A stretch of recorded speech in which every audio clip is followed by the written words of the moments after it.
ကဲတင်ချင်းစီတို့ဆိုတဲ့ရှုထောင့်လေးတစ်ခုနဲ့ကျွန်တော်တို့လေ့လာသွားခဲ့ပြီးဒီနေ့မှာတော့အပိုင်း2အနေနဲ့ယုံကြည်ခြင်းကိုကျွန်တော်တို့တဘာဝလွန်ဖြစ်ရဲ့ supernatural ဆိုတဲ့ရှုထောင့်လေးတစ်ခုနဲ့ကျွန်တော်တို့တူတူကလေ့လာသွားရအောင်လို့ညွှန်ဆုံးပြောချင်ပါတယ်ဆိုတော့ကျွန်တော်တို့ယုံကြည်ခြင်းဆိုတဲ့အရာကိုကျမ်းစာထဲမှာကြည့်မယ်ဆိုလို့ရှိရင်ကျွန်တော်ပုံစံမျိုးတွေ့ရတယ်လို့ရှုထောင့်မျိုးလည်းကျွန်တော်တို့တွေ့ရတယ်ဆိုတော့ဒီနေ့မှာခုနကျွန်တော်ပြောခဲ့တဲ့အတိုင်းသဘာဝရဲ့အထက်မှာရှိတဲ့အမှုရာတွေနဲ့ပတ်သက်တဲ့အကြောင်းအရာလေးကိုကျွန်တော်ယုံကြည်ခြင်းကိုအခြေခံပြီးတော့မှလေ့လာသွားမှာဖြစ်တယ်ဆိုတော့ပထမဆုံးအနေနဲ့ကျွန်တော်တို့ကျမ်းစာထဲမှာဓမ္မဟောင်းကျမ်းမှာပဲဖြစ်ဖြစ်ကျွန်တော်ဓမ္မသစ်ကျမ်းမှာပဲဖြစ်ဖြစ်ဖခင်ကကျွန်တော်တို့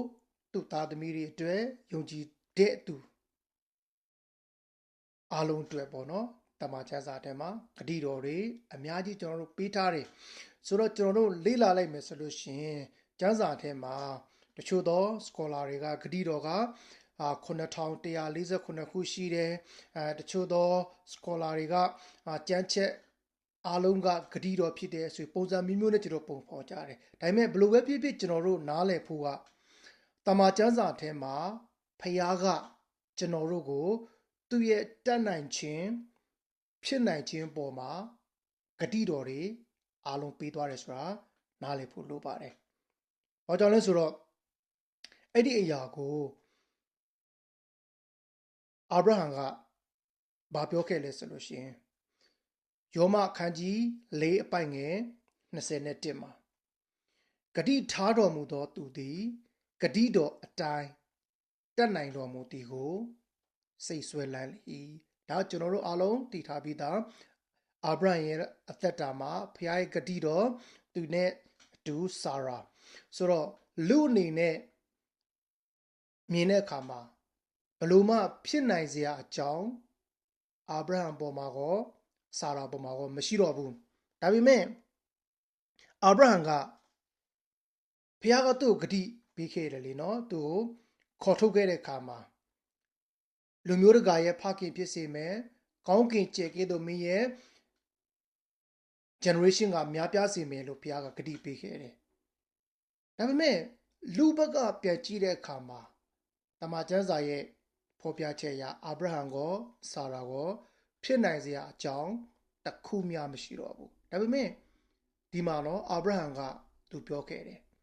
ယောမခန်းကြီး၄ပိုင်းငယ်21မှာဂတိထားတော်မူသောသူသည်ဂတိတော်အတိုင်း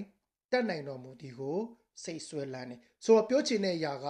ဂတိပြီးခဲ့တဲ့ဖခင်ကသူဂတိပြီးခဲ့တဲ့အတိုင်းလုံနိုင်တယ်ဆိုတာကိုအာဗြဟံယုံတယ်ဟုတ်ပြီနော်အဲ့ဒီဟာလေးကိုကျွန်တော်ပြောချင်တာပါဆိုတော့သူယုံတဲ့အတိုင်းပဲဖခင်ကအာဗြဟံနဲ့ဆာရာရဲ့ဘဝထဲမှာတဘာဝလွန် supernatural တဘာဝအရာဖြစ်နိုင်စရာအကြောင်းတစ်ခုမျှမရှိတော့တဲ့အခြေအနေရဲ့အထက်မှာဖခင်ရဲ့ဖြစ်ခြင်းဆိုတဲ့ဒီ supernatural ကိုအမှုပြုသွားတယ်ဆိုကျွန်တော်တို့တွေ့ရတယ်အဲ့ဒါကဘာကြောင့်ပြုသွားလဲဆိုလို့ရှိရင်ခုနကနှုတ်ကပတ်တော်ထဲမှာကျွန်တော်ဖတ်သွားတဲ့အတိုင်းဂတိထားတော်မူသောသူသည်ဂတိတော်အတိုင်းတတ်နိုင်တော်မူသည်ကိုအာဗြဟံယုံကြည်တဲ့အတွက်ကြောင့်အဲ့ဒီယုံကြည်ခြင်းကဖခင်မှုပြုသွားတယ်ဆိုတဲ့အရာလေးကိုနားလည်စေခြင်းတယ်။ဘာကြောင့်လဲဆိုတော့ဒီနေ့ကျွန်တော်တို့ရဲ့ယုံကြည်သူသားသမီးတွေကိုလည်းဖခင်ကဂတိတော်တွေအများကြီးပေးထားတယ်။ဂတိတော်တွေအပေါ်မှာကျွန်တော်တို့အာဗြဟံကဲ့သို့စိတ်ဆွဲလန်းပြီးယုံကြည်ခြင်းရှိမယ်ဆိုလို့ရှိရင်ကျွန်တော်တို့ရဲ့ဘဝအသက်တာထဲမှာလည်းအဲ့ဒီယုံကြည်ခြင်းရဲ့အပေါ်မှာတဘာဝရဲ့အထက်မှာရှိတဲ့ supernatural ကကျွန်တော်တို့ရဲ့အသက်တာမှာဖြစ်နိုင်တယ်ဖြစ်ရမယ်ဆိုတဲ့ဂတိထားတော်မူသောသူသည်ဂတိထားတော်မူတဲ့အတိုင်းတတ်နိုင်တယ်ဆိုတဲ့အရာလေးကိုကျွန်တော်နားလည်စေခြင်းတယ်။ဘာကြောင့်လဲဆိုတော့ကျမ်းစာထဲမှာခုနကျွန်တော်ပြောခဲ့တယ်လို့ဖခင်ကဂတိတော်တွေအများကြီးပေးခဲ့တယ်။အဲ့ဒီထဲမှာတစ်ခုလေးကိုကျွန်တော်တို့လေ့လာရအောင်။ရှင်မာသက်ခန်းကြီး6ပိုက်ငယ်34မှာမနှက်ဖြန်တွဲမစိုးရိမ်နဲ့မနှက်ဖြန်သည်တင်ဖို့စိုးရိမ်လိမ့်မယ်လို့ဖခင်ကပြောခဲ့တယ်။ဆိုတော့ပြောချင်တဲ့အဓိပ္ပာယ်က မနှက်ပြတ်တဲ့မစိုးရင်နဲ့တော့မနှက်ဖြန်ကမင်းအတွက်ပြင်ဆင်ထားတဲ့အရာတွေနဲ့မင်းကိုရောက်လာဖို့ရန်အတွက်ဘယ်လိုလုပ်ပေးရမလဲဆိုတာကိုမနှက်ဖြန်ကမင်းကိုစောင့်ပြီးတော့မှစိုးရိမ်နေတယ်လို့ဖခင်ကပြောတယ်ဆိုတော့အဓိကပြောချင်တဲ့အရာကငါသားမီးမနှက်ဖြတ်တဲ့မစိုးရိမ်နဲ့ဆိုရင်ဒီနေ့ဒီနှုတ်ကပတ်တော်ကိုနားထောင်နေတဲ့သူတွေဒီနှုတ်ကပတ်တော်လေးကအမြဲတမ်းကြားနေတဲ့အရာလေးပဲဆိုတော့ဒါပေမဲ့ဖခင်ကပြောတယ်မနှက်ဖြတ်တဲ့မစိုးရိမ်နဲ့တကယ်ပဲတင်မစိုးရိမ်ဘူးလားစိုးရိမ်လားမစိုးရိမ်ဘူးလားဒါဆိုတင်ကိုယ်တိုင်ဒီຢာကိုအသိဆုံးပါပဲဆိုတော့ပြောချင်တဲ့အရာကတင်နဲ့ကျွန်တော်ကမနှက်ဖြန်အတွက်အမြဲတမ်းစိုးရိမ်တဲ့အရာကဘာကိုမိမောက်ထိုးပြလဲဆိုလို့ရှိရင်ကျွန်တော်တို့ရဲ့အသက်တာမှာယုံကြည်ခြင်းဆိုတဲ့ဂတိတော်ပေါ်မှာစိတ်ဆွဲလန်းတဲ့အရာမရှိသေးလို့ပဲတကယ်လို့တင်ထိုဂတိတော်အပေါ်မှာယုံကြည်စွာနဲ့စိတ်ဆွဲလန်းခဲ့မယ်ဆိုလို့ရှိရင်မနှက်ဖြန်ကငါအတွက်ဖခင်အကောင်းဆုံးပြင်ဆင်ထားပြီးပြီဆိုတာပေါ်မှာတင်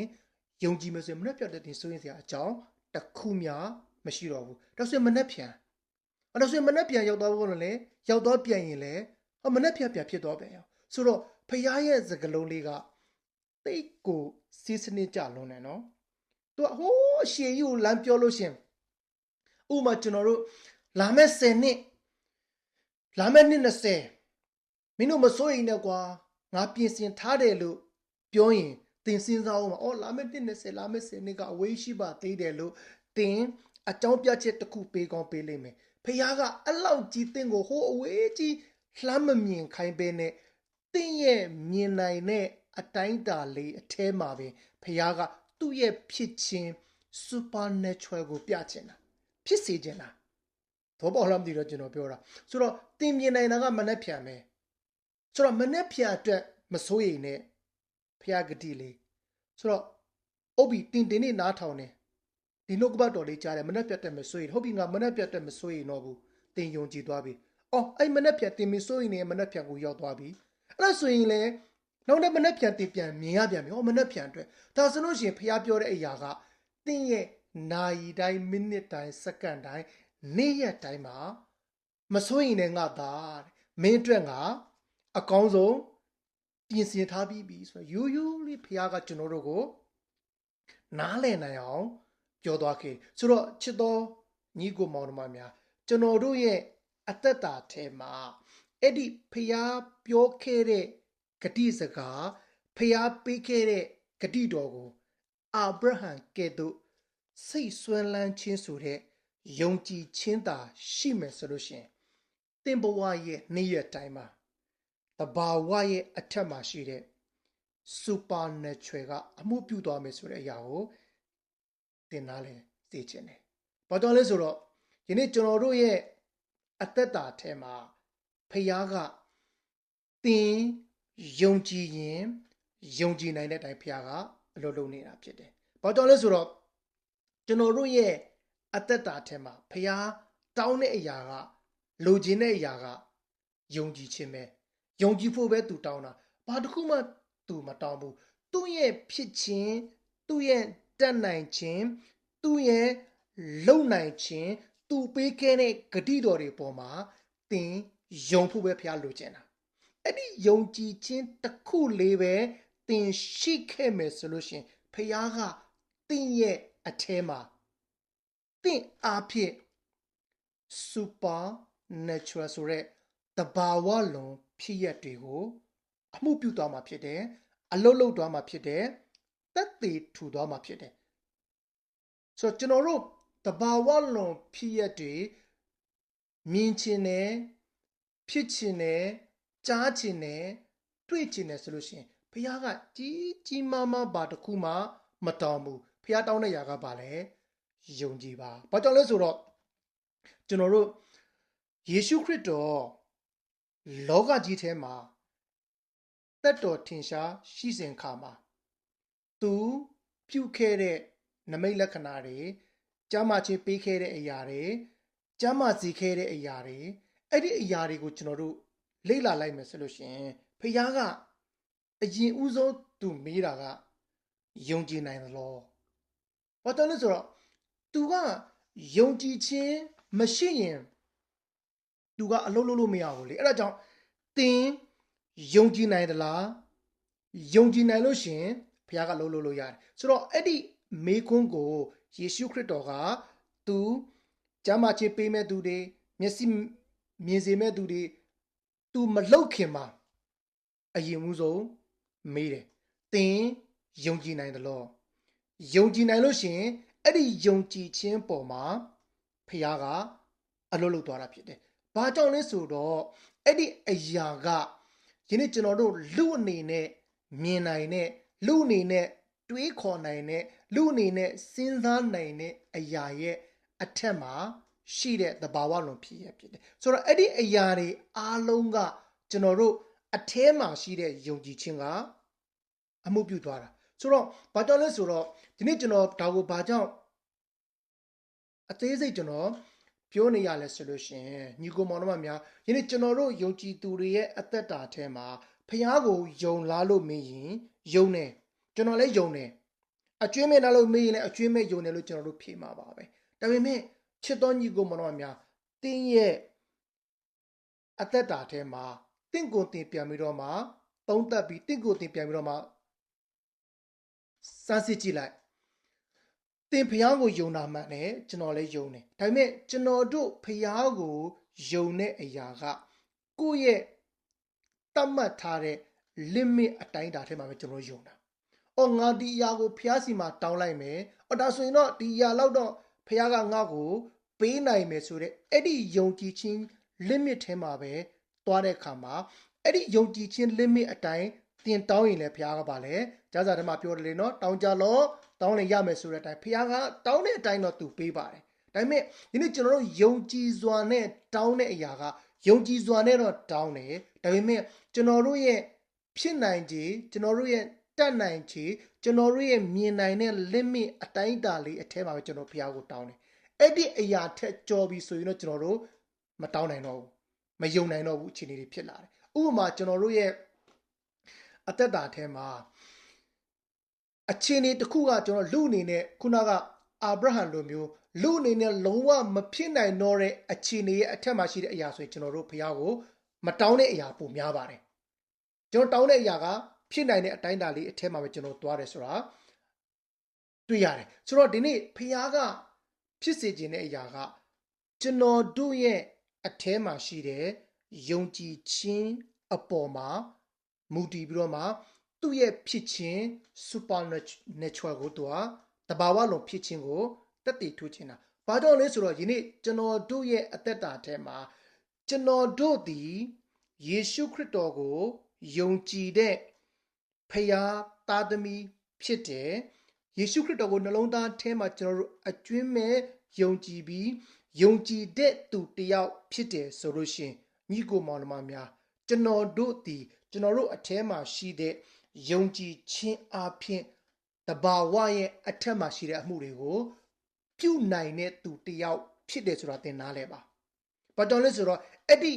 သင်ပြုနိုင်တဲ့အရာကသင်ပြုဖို့ရန်အတွက်အထဲမှာရှိတဲ့ယုံကြည်ခြင်းကတက်တည်ထူသွားတာ။ဘာကြောင့်လဲဆိုတော့သင်အထဲမှာရှိတဲ့ယုံကြည်ခြင်းကအထက်ကလာတဲ့ယုံကြည်ခြင်းဖြစ်တယ်။အဲ့ဒါကိုဘာခေါ်လဲဆိုလို့ရှိရင်ကျွန်တော်တို့ယေရှုခရစ်တော်ဖြစ်တယ်ဆိုတော့သင်အထဲမှာရှိတဲ့ယုံကြည်ခြင်းကယေရှုခရစ်တော်ဖြစ်တယ်ဆိုတဲ့အရာကိုကျွန်တော်တို့ကျမ်းစာထဲမှာကြည့်မယ်ဆိုလို့ရှိရင်ယောမခန်းကြီး3ပိုင်းငယ်ကျွန်တော်တို့ကြည့်မယ်ဆိုလို့ရှိရင်ဟေပြဲခန်းကြီး7အပိုင်းငယ်2မှာကျွန်တော်ကြည့်အောင်ဟေပြဲခန်းကြီး7အပိုင်းငယ်2မှာကျွန်တော်ကြည့်မယ်ဆိုလို့ရှိရင်ယုံကြည်ခြင်းကိုအစအဦးစီရင်၍စုံလင်စေတော်မူသောသခင်ယေရှုခရစ်ကိုစေစေကြည်ရှုထောက်ရှုကြကုန်အံ့ဆိုတော့ကျွန်တော်တို့ဒီမှာကြည့်မယ်ဆိုလို့ရှိရင်ယုံကြည်ခြင်းကိုအစအဦးစီရင်သောယေရှုခရစ်တော်ကိုစေစေကြည်ရှုကြကုန်အံ့ဆိုတော့ကျွန်တော်အင်္ဂလိပ်လိုမှာကျွန်တော်ကြည့်မယ်ဆိုလို့ရှိရင် look into Jesus the founder and perfecter of our faith ဆိုရေးထားတယ်ဆိုတော့ကျွန်တော်တို့ရဲ့ယုံကြည်ခြင်းရဲ့အစအဦး founder ဖြစ်တယ်ပြီးတော့မှပြည့်စုံစေတဲ့သူဖြစ်တယ်ဆိုတော့ဒါဆိုလို့ရှိရင်ကျွန်တော်တို့အထဲမှာရှိတဲ့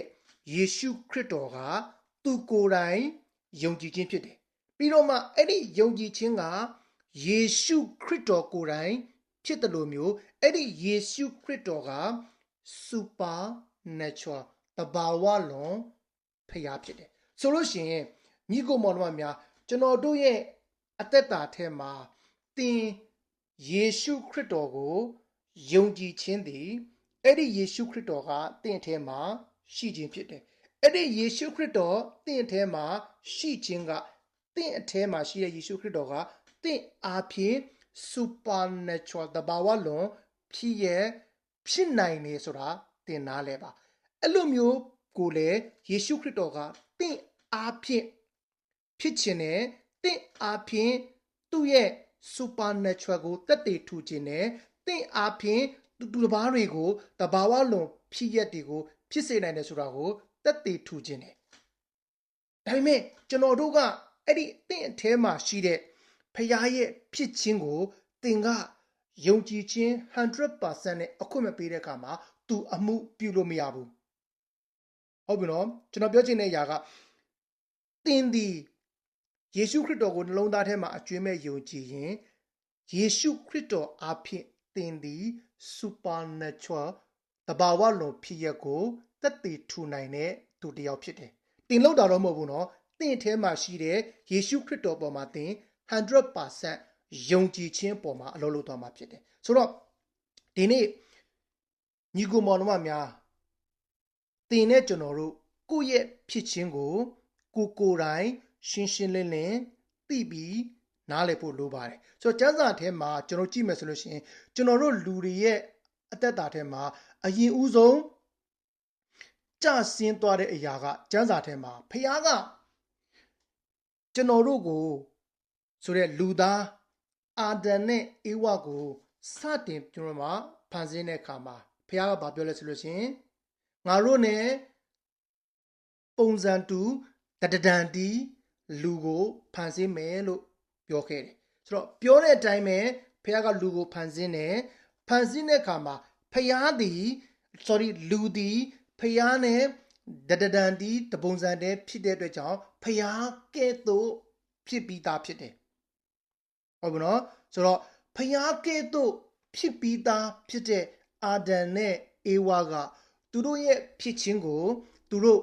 နားမလည်တဲ့အခါမှာကပ္ပဦးကျမ်းခန်းကြီး3အပိုင်ငယ်9မှာအကြောင်းမူကားထိုအသီးကိုစားသောနေ့၌သင်တို့သည်မျက်စိပွင့်လင်းလျက်ကောင်းမကောင်းကိုသိ၍ဖျားသခင်ကဲ့သို့ဖြစ်ကြလက်တန့်သည်ကိုဖျားသခင်သိတော်မူသည်ဟုမိမအားဆို၏ဆိုတော့ဒီနေရာလေးမှာကျွန်တော်ဖျားသခင်ကဲ့သို့ဖြစ်ကြလက်တန့်သည်ကိုဆိုတဲ့အရာလေးကို highlight လုပ်ချင်တယ်။ဘာကြောင့်လဲဆိုတော့ဒီအရာကအာဒံနဲ့အေဝါကသူတို့ကိုယ်တိုင်ဖြစ်နေတဲ့အရာသူတို့ကိုယ်တိုင်သူတို့ရဲ့ဖြစ်ချင်းကိုမသိတဲ့အခါမှာစာတန်ကလာပြီးတော့အော်မင်းတို့ဒီအသီးကိုစားလိုက်လို့ရှိရင်မင်းတို့ဖျားကဲ့သို့ဖြစ်မယ်ဆိုတော့အဲ့ဒီကမှာဖျားကဲ့သို့ဖြစ်မယ်ဆိုတဲ့စာတန်ရဲ့လက်တလုံးကြားလှည့်စားလိုက်တဲ့အရာကအောင်မြင်သွားတဲ့အခါမှာအာဒံနဲ့အေဝါကအသီးကိုယူပြီးစားခဲ့တယ်ကျွန်တော်တို့တွေ့ရတယ်ဆိုတော့ပြောချင်တဲ့အရာကအာဒံနဲ့အေဝါသာသူတို့ရဲ့ဖြစ်ခြင်းကိုသူတို့သိခဲ့မယ်ဆိုလို့ချင်းဒီအသီးကိုသူတို့စားဖြစ်မှာမဟုတ်ဘူးဘာကြောင့်လဲဆိုတော့ငါတို့မင်းပြောစရာမလိုဘူးငါတို့ဖခင်ကဖန်ဆင်းကြတဲ့ကသူနဲ့တဒံတူဖန်ဆင်းထားတဲ့အတွက်ကြောင့်ငါတို့ဖခင်ကဲ့သို့ဖြစ်ပြီးသားမင်းလာပြီးတော့မှငါတို့မညာလဲဆိုတော့မှအာဒံနဲ့အေဝါပြန်ပြောလို့ရပါတယ်ဒါပေမဲ့အာဒံနဲ့အေဝါကသူတို့ရဲ့ဖခင်ကဲ့သို့ဖြစ်ခြင်းကိုသူတို့မသိဘူးအဲ့ဒီအတွက်ကြောင့်လှည့်စားမှုအောင်မှာကြာရှုံသွားတယ်ဆိုတဲ့အရာလေးကိုကျွန်တော်တို့မိမောင်းထုတ်ပြခြင်းတယ်ပြီးတော့မှခုနကကျွန်တော်ပြောခဲ့တဲ့အရာလေးဆက်သွားမယ်ကျွန်တော်တို့ဒီယေရှုခရစ်တော်ကိုနှလုံးသားထဲမှာအကျွင်းမဲ့ယုံကြည်ရင်ယေရှုခရစ်အားဖြင့်ကျွန်တော်တို့ဒီတဘာဝလွန်ပြုနိုင်တဲ့ အခွင့်ဘုရားကပေးထားတယ်ကျွန်တော်တို့ကြောင့်တော့မဟုတ်ဘူးနော်ကျွန်တော်တို့ထဲမှာရှိတဲ့ယေရှုခရစ်တော်ပေါ်မှာထားတဲ့ယုံကြည်ခြင်းပေါ်မှာပြုသွားမှာဖြစ်တယ်ဒါဆိုလို့ရှိရင်ညီကိုမောင်တို့အများယနေ့ကျွန်တော်တို့ယုံကြည်သူခရိယန်လောကထဲမှာလဲအခုပြန်ပြီးတော့မှစာတန်ကလက်တလုံးကြားလှည့်စားထားတဲ့အရာလေးကိုကျွန်တော်ပြန်ပြီးတော့မှမိမောင်းထိုးပြခြင်းတယ်အခုချိန်ကာလမှာညီကိုမောင်တို့များကျွန်တော်တို့ယုံကြည်သူတွေရဲ့အသက်တာထဲမှာတခုခုကျွန်တော်တို့ရင်ဆိုင်ရမယ့်အရာတွေတခုခုစုတောင်းမယ်တခုခုလိုချင်တယ်လိုအပ်တဲ့အရာရှိလို့ရှိရင်ဟိုဆရာကြီးစီမှာစုတောင်းမယ်ဒီဆရာကြီးမှာစုတောင်းမယ်စုတောင်းခံမယ်ဒုဆရာကြီးရဲ့ဗိတ်တိတ်ကိုငါတို့ခံယူမယ်မကောင်းဘူးလို့ကျွန်တော်မပြောပါဘူးကောင်းပါတယ်ညီကိုမောင်တို့များကျွန်တော်ပြောချင်တဲ့အရာကအဲ့ဒီဆရာကြီးတွေအထဲမှာရှိတဲ့ယုံကြည်ခြင်းနဲ့တည်တဲ့ယေရှုခရစ်တော်ဒီလေသင်အထဲမှာရှိတဲ့ယုံကြည်ခြင်းနဲ့တည်တဲ့ယေရှုခရစ်တော်အတူတူပါပဲသူတို့ပြုနိုင်တဲ့အတိုင်းသာယုံကြည်ခြင်းသင်ရှိမှရှိရင်သင်ဒီလေပြုနိုင်တဲ့သူတစ်ယောက်ဖြစ်တယ်ဟုတ်ပြီဒါဆိုလို့ရှိရင်ဒီနေ့ကျွန်တော်တို့ရဲ့အသက်တာထဲမှာအဲ့ဒီဆရာကြီးတွေကိုတွားဆုတောင်းခံစရာမလိုဘူးအဲ့ဒီဆရာကြီးတွေမှာတွားအားကိုးစရာမလိုဘူးလို့ negative ရှုထောင့်ဘက်ကနေကျွန်တော်ပြောချင်တာမဟုတ်ဘူးเนาะကျွန်တော်တို့ရဲ့ဖြစ်ချင်းကိုမြင်စေချင်တာပါဟုတ်ပြီဒါဆိုလို့ရှိရင်ကျွန်တော်တို့တခုခုဆိုရင်ဆရာကြီးတွေစီမှာဆူတောင်းခံမယ်အဲ့ဒီဆရာကြီးတွေကလည်းကျွန်တော်တို့ဆူတောင်းပေးလိုက်တဲ့ဝုံတိုင်းလဲသွားတယ်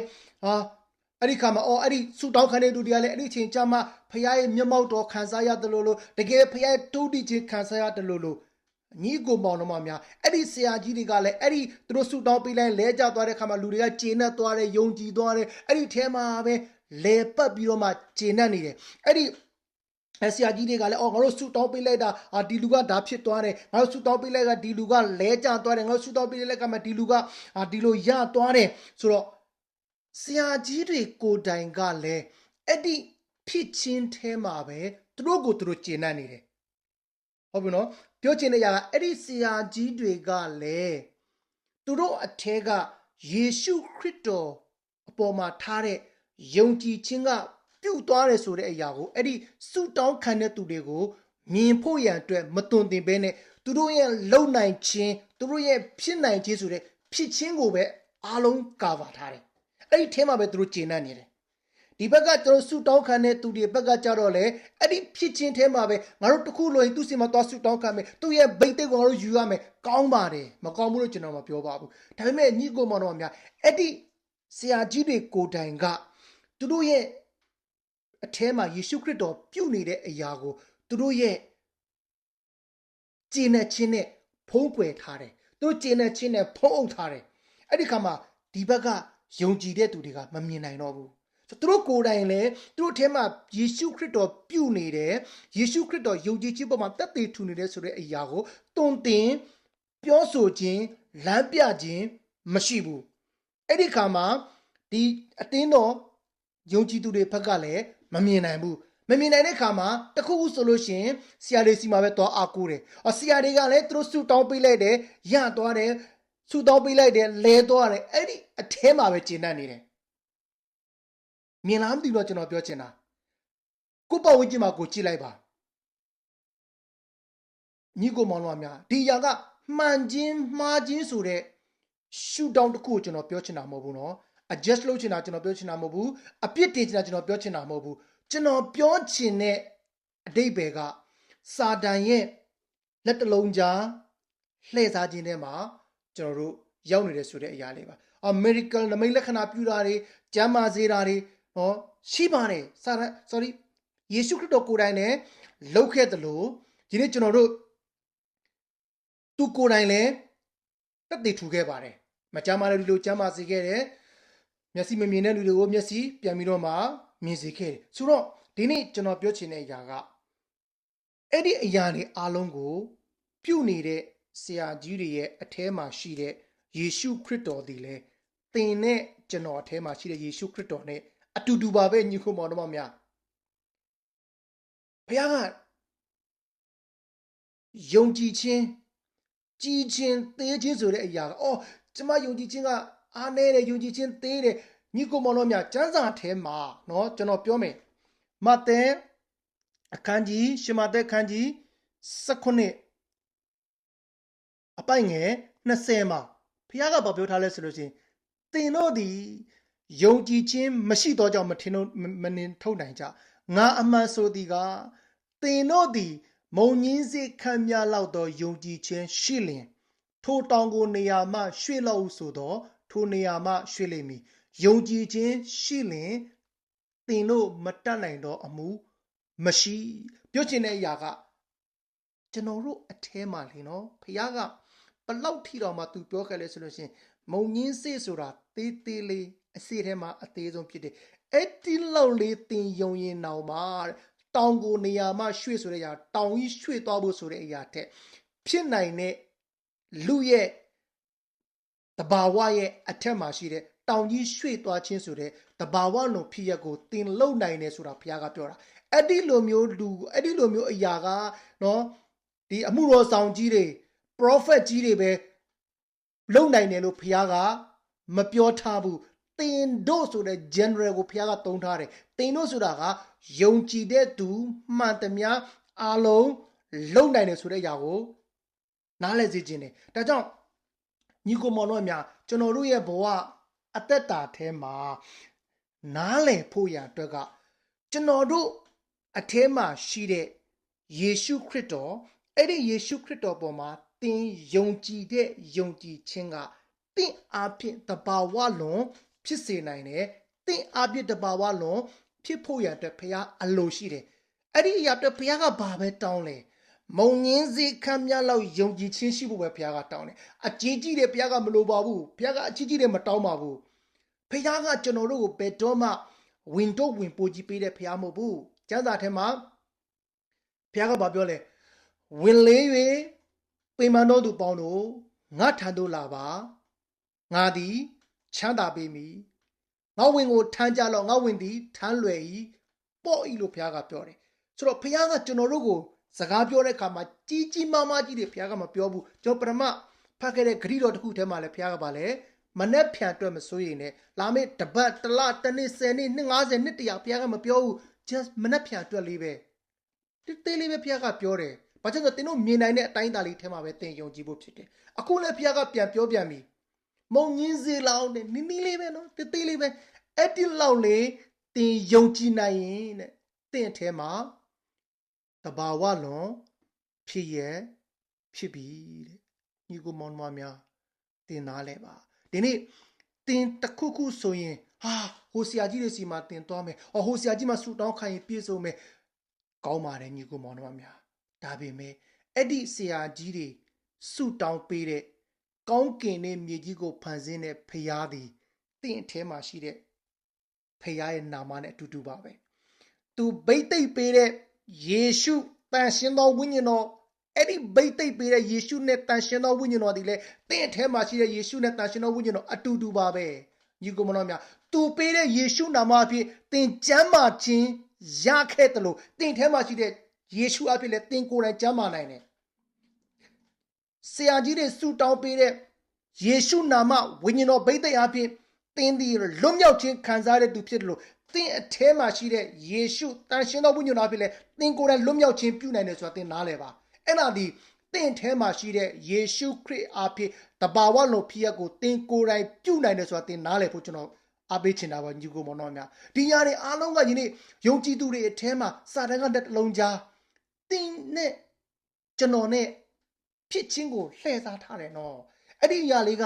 သင်ရှုထောင့်တစ်ခုကိုပြောင်းပြီးတော့မှသင်မြင်ကြည့်ပါကျွန်တော်ပြောလိုက်လို့ဆရာတွေစီမှာတွားစရာမလိုဘူးဆရာကြီးတွေမလိုဘူး prophet တွေမလိုဘူးကျွန်တော်ပြောချင်တာမဟုတ်ဘူးနော်သူတို့ရဲ့ဖြစ်ချင်းကသူတို့ရဲ့ဖြစ်ချင်းဖြစ်တယ်ဒါကသူတို့ရဲ့ဖြစ်ချင်းကိုသူတို့နားလည်သွားတာဒါပေမဲ့ယနေ့ကျွန်တော်တို့ယုံကြည်သူတွေအတင်းလူတင်သားတွေက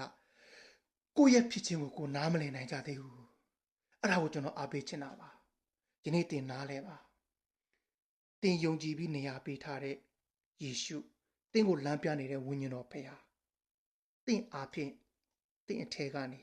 သင်နဲ့အတူတဘာဝလွန်ဖြစ်ရဲ့ကျမ်းမာခြင်းလွတ်မြောက်ခြင်းပြုနိုင်တယ်ဆိုတာသင်နားလဲပါအဲဒါကြောင့်ပြောတဲ့ကျမ်းစာထဲမှာ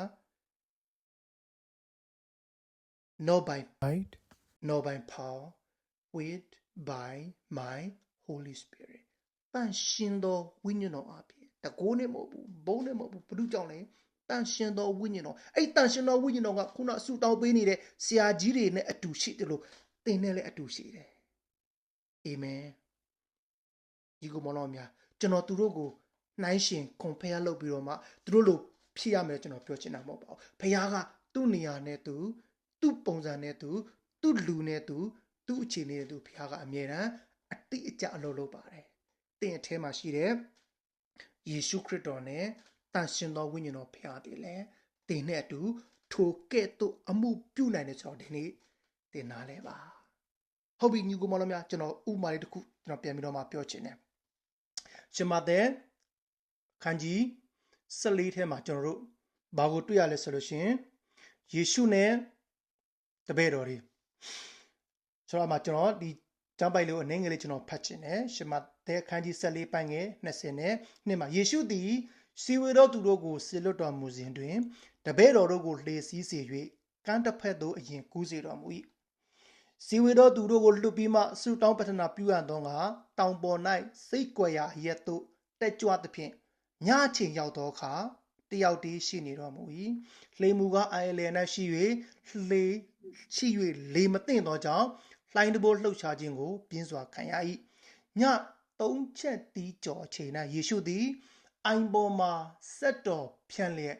တပည့်တော်တို့ရှိရာသို့ကြွတော်မူ၏ထို့သို့အိုင်ပေါ်မှဆက်တော်ဖြန့်၍ကြွတော်မူသည်ကိုသူတို့သည်မြင်လင်ထိတ်လန့်၍ဖုတ်တစေဖြစ်သည်ဟုကြောက်သောစိတ်နှင့်အော်ဟစ်ကြ၏ယေရှုသည်ချက်ချင်းနှုတ်ဆက်၍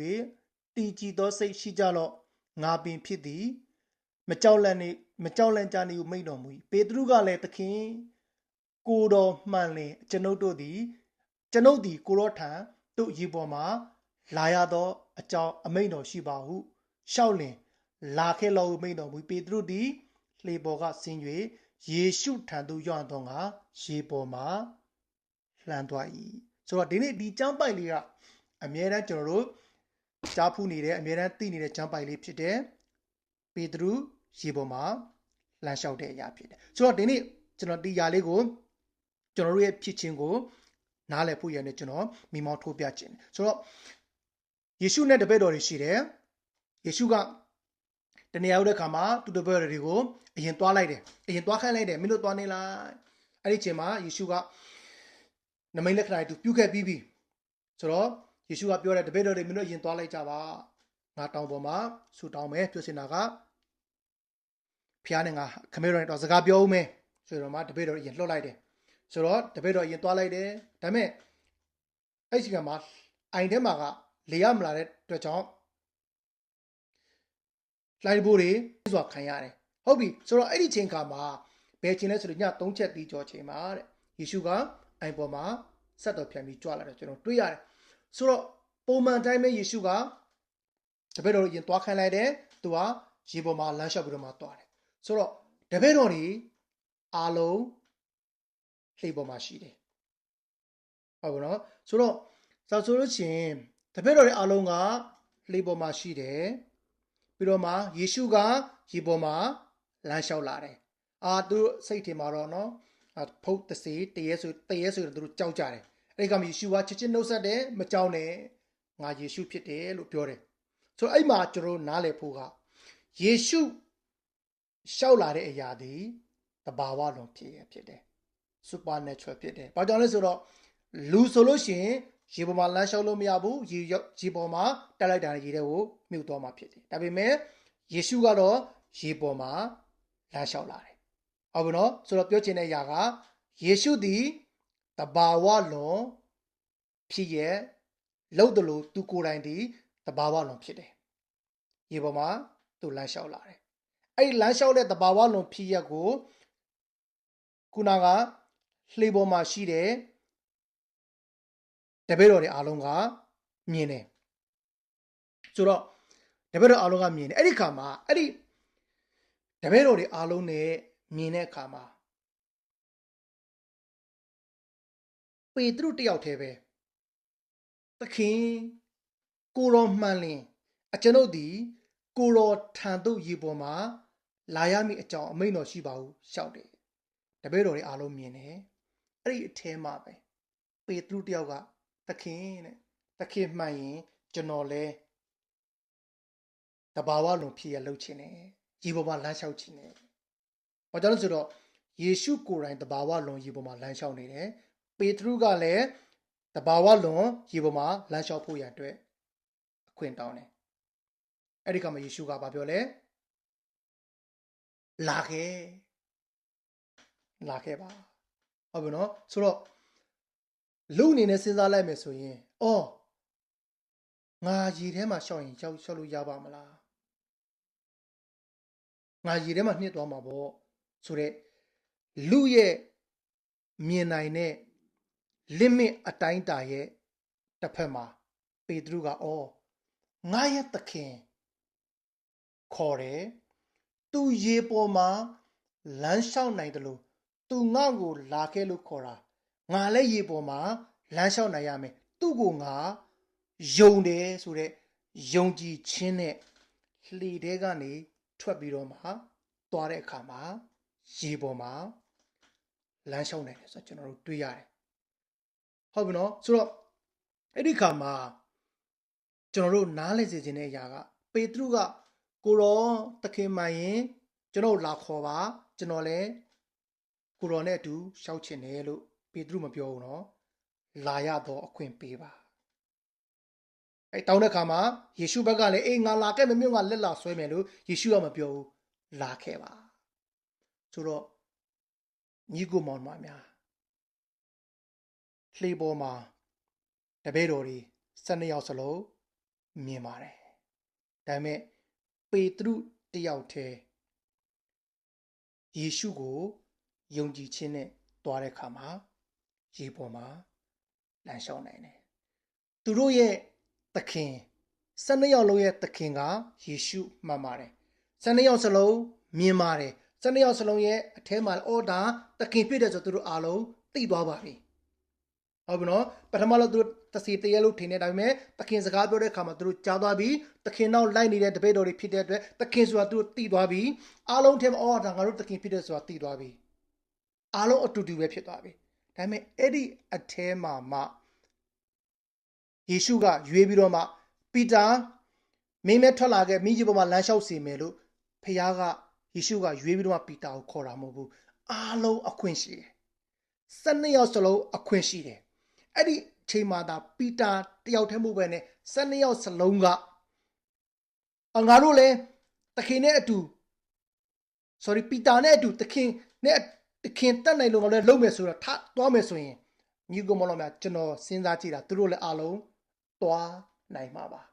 ဘာကြောင့်လဲဆိုတော့သူတို့ရဲ့တက်နိုင်ခြင်းထဲမှာသွားတာမဟုတ်ဘူးလေသူတို့ယုံကြည်တဲ့သခင်ယေရှုပေါ်မှာယုံကြည်ခြင်းနဲ့သူတို့သွားတာဖြစ်တယ်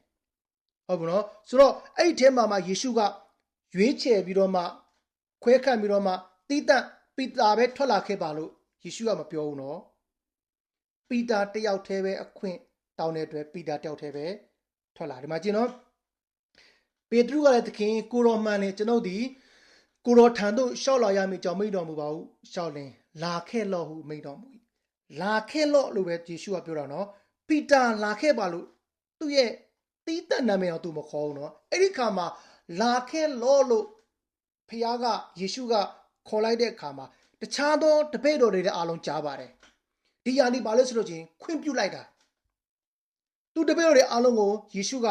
လုံးဝပါမစ်ပေးလိုက်တာ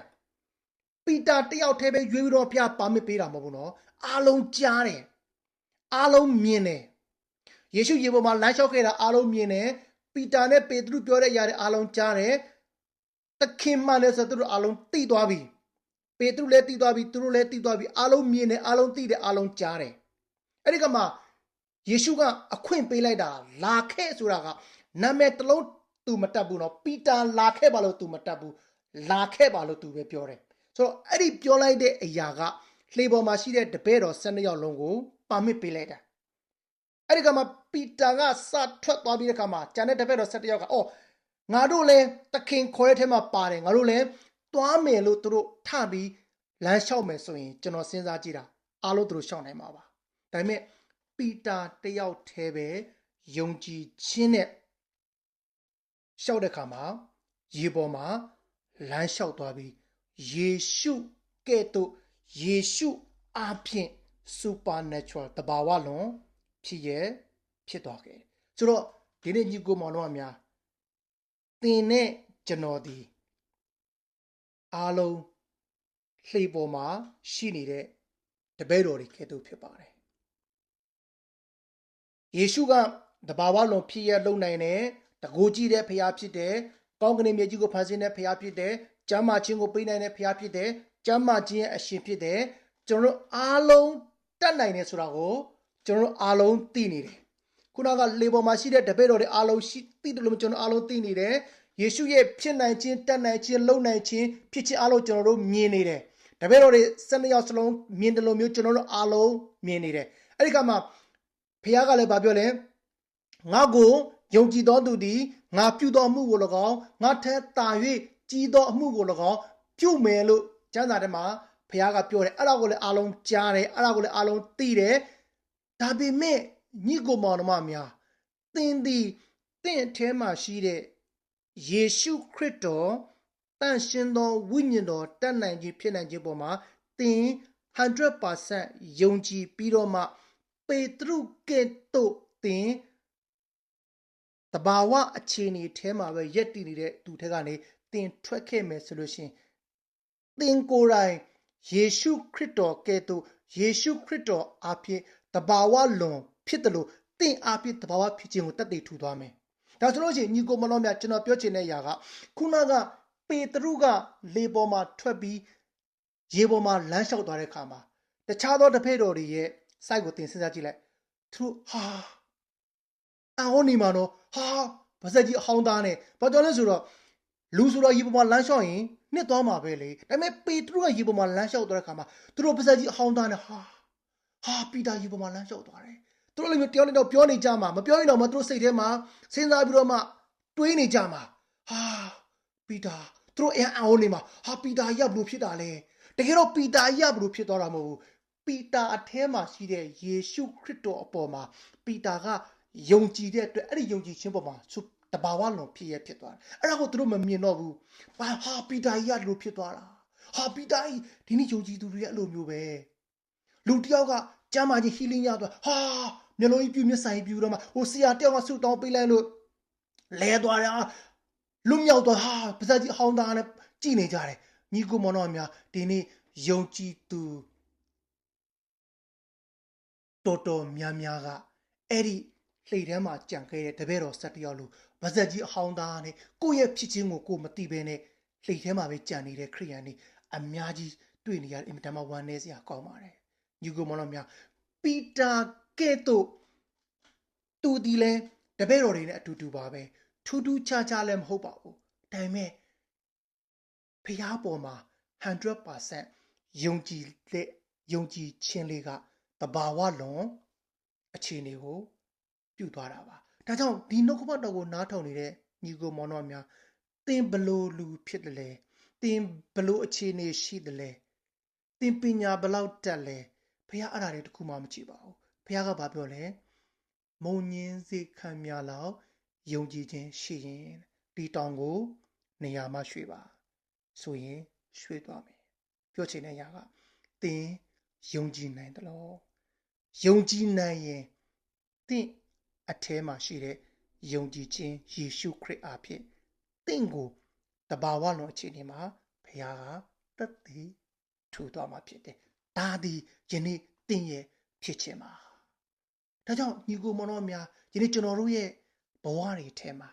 ကိုယ့်ရဲ့ဖြစ်ခြင်းကိုကိုယ်မမြင်တဲ့အခါကျွန်တော်ကယုံကြည်ခြင်းအားနေတယ်ကျွန်တော်ဘလို့မှမတတ်နိုင်ဘူးကျွန်တော်ကဘလို့မှမဖြစ်နိုင်ဘူးဟိုလူစီမှာတောက်ပြီးဆူတောင်းခံမယ်ဟိုဆရာကြီးစီရဲ့ဗိတ်တဲ့ကိုငါတောင်းယူမယ်ညီကိုမောင်တို့များအနှုတ်အမြင်နဲ့ကျွန်တော်ပြောတာမဟုတ်ပါဘူးအဲ့ဒီအရာတွေကစာတန်ရဲ့လက်တလုံးကြားတင့်ကိုလှည့်စားနေတဲ့အရာပါဒါကိုနားလဲပါတင်သွားဖို့ဆူတောင်းတာကောင်းတယ်အဲ့ဒီထက်ပိုကောင်းတဲ့အရာကတင်ကိုယ်တိုင်တိုးဝင်ပြီးတော့မှယုံကြည်ခြင်းပေါ်မှာရက်တည်ပြီးတဘာဝလွန်ဖြစ်ဖို့ရတဲ့နားလည်ပါညီကိုမောင်တော်များဓမ္မဟောင်းကျမ်းထဲမှာခေတ်အဆက်တဆင့်ခံတဲ့ယေဘရဟိတ်တွေအဖြစ်တွားခဲ့ရတဲ့အရာကို ယေရှုခရစ်တော်ကကားတိုင်ပေါ်မှာအသက်ဆုံးအသေးခံတဲ့အခါမှာရစ်ပူဇော်ခြင်းနဲ့နှစ်ပေါင်းများစွာကိုးကွယ်ခဲ့တဲ့ကိုးကွယ်ခြင်းရှိခဲ့တဲ့အတွင်းဆုံးသောအခန်းကလကာကြီးကအထက်ဆုံးကနေအောက်ဆုံးထိကွဲသွားခဲ့တာလေဆိုလိုတာကညီကိုမောင်တော်များဆရာကြီးတွေဆရာမကြီးတွေတဆင့်ကျွန်တော်တို့အဖေစီမှာတွားဖို့မလိုတော့ဘူးလေအားလုံးကလကာဖွင့်သွားခဲ့ပြီးပြီငါသားလာပါငါသမီးလာပါအခုဒီအရာကိုစာတန်ကတင့်ရဲ့ယုံကြည်ခြင်းကိုဟိုဓမ္မဟောက်ကာလကိုပြန်ပြီးတော့မှဆွဲခေါ်နေတာဟိုဆရာကြီးမှာတွားဆုတောင်းခံမယ်ဟိုဆရာမကြီးမှာတွားပြီးဆုတောင်းခံမယ်ညီကိုမောင်တို့များဖခင်ကပါလေလာလို့သောသူတိုင်းလာနိုင်တယ်လွတ်လပ်စွာဖခင်ကတူးထားမှာတိုးရင်ဖို့ရန်အတွက်ကလကာကြီးကိုခွဲပေးလိုက်တဲ့အရာကညီကိုမောင်တို့များတင်တဆင့်ခံတင်တွားဖို့လိုကိုမလိုတော့ဘူးမလိုအပ်တော့ဘူးမကောင်းဘူးလို့ကျွန်တော်မပြောဘူးနော်ဆရာကြီးတွေစီမှာတွားတာကောင်းတယ်ဆုတောင်းခံတာကောင်းတယ်ဒါပေမဲ့ညီကိုမောင်တို့များတင်မလိုအပ်တော့ဘူးတင်ကိုယ်တိုင်နှစ်ဖူးတွေ့ဒူးတွေ့ဖျားစီမှာဝင်သွားခွင့်ရပြီကဲလောကကြီးမှာကြည့်ပါအောင်စဉ်းစားကြည့်ပါအောင်ကျွန်တော်ဖခင်တယောက်ဖြစ်တယ်ကျွန်တော်သားကပစ္စည်းတစ်ခုလိုချင်တဲ့အရာကျွန်တော်စီမှာတိုက်ရိုက်မတောင်းပဲနဲ့တခြားတယောက်စီကနေငါအဖေကိုပြောပေးပါငါဒါလိုချင်တယ်တဆင့်ခံပြောရင်အဖေအနေနဲ့အော်ငါသားလိုအပ်တာတော့ငါသိတယ်ဒါပေမဲ့ तू ငါစီမှာဘာကြောင့်ဒါတွေမပြောတာလဲအဖေဘယ်လောက်ဝမ်းနေမလဲစဉ်းစားကြည့်နော်အခုတင်နဲ့ကျွန်တော်ကယေရှုခရစ်တော်ကိုနှလုံးသားထဲမှာအကျွင်းမဲ့ယုံကြည်လိုက်ရင်ဖခင်ကဤသူဒီငါနှစ်သက်မြတ်လို့ရငါရဲ့ချစ်သားလို့ဖခင်ကတတ်မှတ်ပြီးပြီအဲ့ဒီသားကအဖေစီမှာတောင်းတာအဖေစီမှာပြန်တိုးဝင်တာတဆင့်ခံနေဆိုရင်ညီကိုမတော်များမလွဲနေဘူးလားသင်စဉ်းစားကြည့်လိုက်နော်မလွဲနေလို့သင်မထင်ဘူးလားအဲ့ဒီသားကိုယေရှုခရစ်အားဖြင့်ခတ်သိမ်းသောအရာကိုပေးပြီးပြီလေအဲ့ဒီယေရှုခရစ်အားဖြင့်ခတ်သိမ်းသောအရာကိုပေးပြီးတော့မှခတ်သိမ်းသောအရာကိုခံရတဲ့သင်ကသင်ထဲမှာရှိတဲ့ယေရှုကကျွန်တော်အစပိုင်းမှာဖတ်ခဲ့တဲ့ပြောခဲ့တဲ့အရာလို့ယေရှုခရစ်တော်ကိုယ်တိုင်အစအဦးယုံကြည်ခြင်းဖြစ်တယ်ဆိုတော့အဲ့ဒီယုံကြည်ခြင်းနဲ့ယေရှုခရစ်အားဖြင့်သင်အရာအလုံးကိုပိုင်ဆိုင်ရတဲ့အခွင့်လုံနိုင်ရတဲ့အခွင့်တတ်နိုင်ရတဲ့အခွင့် supernatural ဖြစ်ရတဲ့အခွင့်ကိုဘုရားကပေးထားပြီးပြီသင်ယုံကြည်ခြင်းနဲ့သင်ထုတ်သုံးဖို့ပဲဖြစ်တယ်သင်မကြမ်းပါဘူးလားသင်ကိုယ်တိုင်ကြမ်းမာခြင်းအရှင်ထာမှာတိုးဝင်ပြီးတော့မှကြမ်းမာခြင်းဆိုတဲ့ healing ကိုသင်ကိုယ်တိုင်လုပ်နိုင်တဲ့သူဖြစ်တယ်သင်ကိုယ်တိုင်ချုံနှောင်ခြင်းခံရလားသင်ကိုယ်တိုင်ယေရှုခရစ်အားဖြင့်ချုံနှောင်ခြင်းတွေကိုလွတ်မြောက်စေအောင်လုပ်နိုင်တဲ့တကူသင်ထဲမှာယေရှုခရစ်တော်အားဖြင့်ဝိညာဉ်တော်အားဖြင့်ရှိနေတယ်ညီကိုမောင်တော်များအဲ့ဒါကဆရာကြီးတွေစီမှာပဲရှိနေတာမဟုတ်ဘူးသင်စီမှာလည်းရှိနေတယ်ယုံကြည်သောသူတိုင်းဖျားရှင်ပေးထားတဲ့ယေရှုခရစ်အားဖြင့်တည်နေတဲ့ power တည်နေတဲ့တကူတည်နေတဲ့လောက်ပိုင်ခွင့်ဖြစ်တယ်တတ်နိုင်ခြင်းခွင့်ဖြစ်တယ်သင်အားဖြင့်မဟုတ်ဘူးနော်သင်အထဲမှာရှိတဲ့ယေရှုခရစ်အားဖြင့်သင်ရဲ့ခန္ဓာကယေရှုခရစ်သင်နေရာပေးခဲ့မှာဆိုလို့ချင်းယေရှုခရစ်အားဖြင့်ကျင့်ဝတ်တဲ့တန်ရှင်းသောဝိညာဉ်တော်တကိုးတော်အားဖြင့်သင်ဒီအရာအလုံးကိုအောင်နိုင်တော်သူလွတ်မြောက်တော်သူဖြစ်တယ်ဒီနေ့ကျွန်တော်တို့worship မှာတော့ချီးမွမ်းနေကြတယ်ငါဟာအောင်မြင်တော်သူပဲငါဟာလွတ်မြောက်တော်သူပဲငါဟာကျမ်းမာတဲ့သူပဲချီးမွမ်းနေကြတယ်တခုခုဖြစ်ရင်တော့အိုးဆရာဆူတောင်းပေးပါအောင်ဟိုဆရာကြီးကျွန်တော်ဗိတ်သိပ်ပေးပါအောင်ညီကိုမောင်တို့များသင်စဉ်းစားကြည့်သင်ပြောတာနဲ့သင်ချီးမွမ်းတာနဲ့သင်လုံနေတာကအဲ့ဒီဖြစ်ချင်းနဲ့လှုပ်ချင်းကြားထဲမှာစာတန်ကတတလုံးကြားလှည့်စားထားတယ်သင်မြင်လားမသိဘူးတော့အဲ့ဒါလေးကိုညီကိုမောင်တို့များဒီနေ့ကျွန်တော်ဒီနှုတ်ကပတ်တော်လေးအဖြစ်ညီကိုမောင်တော်များကိုအားပေးချင်တာကသင်ကိုယ်တိုင်သင်ရဲ့ဖြစ်ခြင်းကိုမြင်ပါသင်သည်ဖျားခမဲတော်တတ်မှတ်ထားတဲ့ယေရှု အသွေးနဲ့ရွေးဝယ်ထားတဲ့သူဖြစ်တယ်သူ့ရဲ့သားဖြစ်တယ်သူ့ရဲ့သားအထဲမှာရှိတဲ့ယေရှုခရစ်အားဖြင့်သင်သည်ပြည့်စုံစွာဖြင့်ဘုရားအလုံးပေးထားပြီးသားဖြစ်တယ်သင်ကိုယ်တိုင်ယေရှုခရစ်အားဖြင့်သင်အထဲကနေတဘာဝလွန်ဖြစ်ခြင်းကိုရှိတဲ့သူဖြစ်တယ်ပြုနိုင်တဲ့သူဖြစ်တယ်သင်အထဲကနေလည်းဘုရားကသူ့ရဲ့သက်သေဖြစ်တဘာဝလွန်ဖြစ်ရကိုပြုခြင်းတယ်ပြုနိုင်တယ်ဆိုတာလေသင်ကိုယ်တိုင်သင်ရဲ့ဖြစ်ခြင်းကို 100% ယုံပါအဲ့ဒီယုံကြည်ခြင်းပေါ်မှာဘုရားကသက်သေအမှုပြုသွားမယ်ယုံကြည်ခြင်းပေါ်မှာဘုရားကသင်ထဲမှာနမိတ်လက္ခဏာပြုသွားမယ်သက်သေထူသွားမယ်ဆိုတဲ့အရာလေးကိုသင်အားဖြင့်ဘုရားကလုပ်ချင်တယ်ဆိုတဲ့အရာလေးကိုလည်းဒီနေ့ညီကိုမောင်တော်များနားလည်နိုင်ဖို့ရန်အတွက်ဒီနှုတ်ပတ်တော်လို့ကျွန်တော်ဝင်ငှခြင်းနဲ့ခွန်အားပေးခြင်းနဲ့ဒါကြောင့်ကျွန်တော်တို့ရဲ့အသက်တာထဲမှာတဘာဝလွန် supernatural ဆိုတဲ့တဘာဝလွန်ဖြစ်ရတဲ့အားလုံးကသင်အားဖြင့်သင်ရဲ့အထက်ကနေယုံကြည်ခြင်းနဲ့လှုပ်ဆောင်နိုင်တဲ့သူတယောက်ဖြစ်တယ်ဆိုတဲ့အရာလေးကိုဒီနေ့နှုတ်ပတ်တော်လေးအပြင်ခွန်အားပေးရင်းနဲ့ဝင်ငှခြင်းနဲ့အားပေးချင်ပါတယ်။ကြားနာတဲ့ညီကိုမောင်နှမအယောက်ချင်းစီတိုင်းပေါ်မှာဖျားရှင်တာပြီးကောင်းကြီးပေးပါစေ။အာမင်။